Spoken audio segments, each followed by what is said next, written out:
ನಮಸ್ತೆ friends, ರಂಜೂಸ್ homely ಫುಡ್ಗೆ ಎಲ್ಲರಿಗೂ ಸ್ವಾಗತ.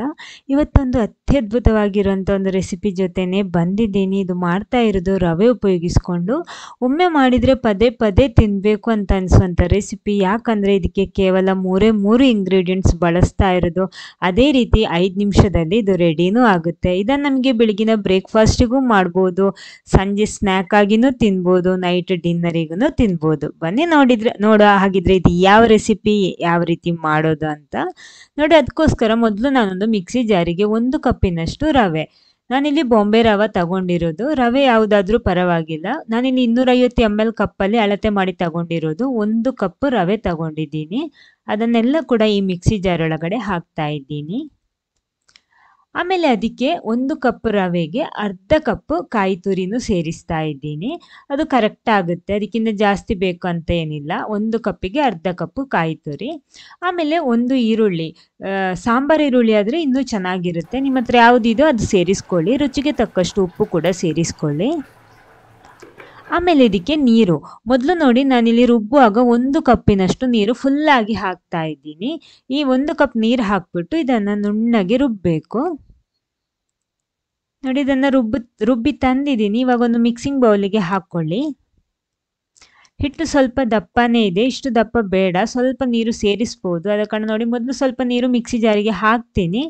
ಆಮೇಲೆ ಅದನ್ನು ಸ್ವಲ್ಪ ನೋಡಿಕೊಂಡು ಸೇರಿಸ್ಕೊಂಡ್ರೆ ಸಾಕು, ಒಮ್ಮೆಲೆ ಹಾಕೋದು ಬೇಡ. ನೋಡಿ, ಈ ರೀತಿ ಚೆನ್ನಾಗಿ ಮಿಕ್ಸ್ ಮಾಡ್ಕೊಳ್ಳಿ ಹಿಟ್ಟು. ನೋಡಿ, ಸ್ವಲ್ಪ ದಪ್ಪ ಇದೆ ಹಿಟ್ಟು. ಇನ್ನು ಸ್ವಲ್ಪ ನೀರು ಸೇರಿಸ್ಬೋದು. ಮೊದಲು ನೋಡಿ, 1.5 ಟೇಬಲ್ ಸ್ಪೂನ್ನಷ್ಟು ಹಾಕ್ತಾ ಇದ್ದೀನಿ. ಹಾಕ್ಬಿಟ್ಟು ಒಂದ್ಸಲ ಈ ರೀತಿ ಮಿಕ್ಸ್ ಮಾಡ್ಕೊಳ್ಳಿ. ನೋಡಿ, ಬೇರೇನು ಇದಕ್ಕೆ ಸೇರಿಸ್ಬೇಕಾದ ಅವಶ್ಯಕತೆ ಇಲ್ಲ, ಪ್ಲೇನ್ ಆಗಿ ಮಾಡ್ತಾ ಇರೋದು ಇದು. ನೋಡಿ, ಅದನ್ನು ಸ್ವಲ್ಪ ಸೇರಿಸ್ಬೋದು ನೀರು. ಆದ ಕಾರಣ ಒಂದು ಅರ್ಧ ಟೇಬಲ್ ಸ್ಪೂನ್ನಷ್ಟು ಹಾಕ್ತೀನಿ. ಟೋಟಲ್ 2 ಟೇಬಲ್ ಸ್ಪೂನ್ನಷ್ಟು ನೀರು ಸೇರಿಸ್ಕೊಂಡಿದ್ದೀನಿ ನಾನು. ಅಷ್ಟು ಸಾಕು, ಇನ್ನು ಇದಕ್ಕಿಂತ ಜಾಸ್ತಿ ಬೇಡ. ನೋಡಿ, ಹಿಟ್ಟಿನ ಕನ್ಸಿಸ್ಟೆನ್ಸಿ ನೋಡಿ, ಈ ರೀತಿ ಇರಬೇಕು. ಇದು ಕರೆಕ್ಟ್ ಆಗಿದೆ. ಇನ್ನು ಬಿಸಿ ಬಿಸಿ ಪ್ಯಾನಲ್ಲಿ ಇದನ್ನು ಹಾಕ್ಬಿಟ್ಟು ಬೇಯಿಸಿದ್ರಂತೂ ನಮ್ಮ ರೆಸಿಪಿಲಿ ರೆಡಿಯಾಗಿಬಿಡುತ್ತೆ. ನೋಡಿ, ಇನ್ನಿದು ದೋಸೆ ಥರ ಫುಲ್ಲಾಗಿ ಬೇಡ, ಜಸ್ಟ್ ನೋಡಿದರೆ ಮೇಲ್ಗಡೆಯಿಂದ ಜಸ್ಟ್ ಸ್ವಲ್ಪ ಈ ರೀತಿ ಸ್ಪ್ರೆಡ್ ಮಾಡಿದರೆ ಸಾಕು, ಕರೆಕ್ಟಾಗಿ ಬರುತ್ತೆ. ಇನ್ನು ಇದನ್ನು ಮುಚ್ಚಿ ಬೇಯಿಸ್ಕೊಳ್ಳಿ. ಬೇಯಿಸೋದಂದರೆ ಜಾಸ್ತಿ ಬೇಯಬಾರ್ದು, ಆ ಮೇಲ್ಗಡೆ ಹಸಿ ಇರುತ್ತೆ ಅಲ್ವಾ, ಅದು ಸ್ವಲ್ಪ ಚೇಂಜ್ ಆಗಿ ಬಂದರೆ ಸಾಕು. ಕೂಡಲೇ ಇದನ್ನು ತಿರುಗಿಸಿ ಹಾಕಬೇಕು. ಒಂದೇ ಬದಿ ಜಾಸ್ತಿ ಹೊತ್ತು ದೋಸೆ ಥರ ಬೇಯಿಸಬಾರ್ದು. ಇದನ್ನು ನೋಡಿ, ಈ ರೀತಿ ತಿರುಗಿಸಿ ಹಾಕಬೇಕು ಕೂಡಲೇ. ಫ್ಲೇಮ್ ಮಾತ್ರ ಒಂದು ಲೋ ಟು ಮೀಡಿಯಮಲ್ಲಿ ಇರಬೇಕು, ಕಡಿಮೆಯವರಿಗಿಂತ ಸ್ವಲ್ಪ ಜಾಸ್ತಿ, ಆ ರೀತಿಯಲ್ಲಿ ಇರಬೇಕು. ಒಂದೇ ರೀತಿಯಲ್ಲಿದ್ದರೆ ಸಾಕು. ಅಂದರೆ ಇದು ನಿಧಾನಕ್ಕೆ ಮಾಡಬೇಕು ಈ ರೆಸಿಪಿನ. ಇದೇ ರೀತಿ ಪ್ರೆಸ್ ಮಾಡಿಕೊಂಡು ತಿರುಗಿಸಿ ಹಾಕೊಂಡು ಮಾಡಿದರೆ ಚೆನ್ನಾಗಿ ಉಬ್ಬಿ ಬರುತ್ತೆ. ಅದು ಅವುಗಳು ಸಾಫ್ಟಾಗಿ ಸಿಗುತ್ತೆ ನಮಗೆ. ನೋಡಿ, ಈ ರೀತಿ ಪ್ರೆಸ್ ಮಾಡಿಕೊಂಡ್ರೆ ಚೆನ್ನಾಗಿ ಉಬ್ಬಿ ಬರುತ್ತೆ. ಇವಾಗ ನಾನು ಇದಕ್ಕೆ ಎಣ್ಣೆ ತುಪ್ಪ ಏನು ಬಳಸಿಲ್ಲ.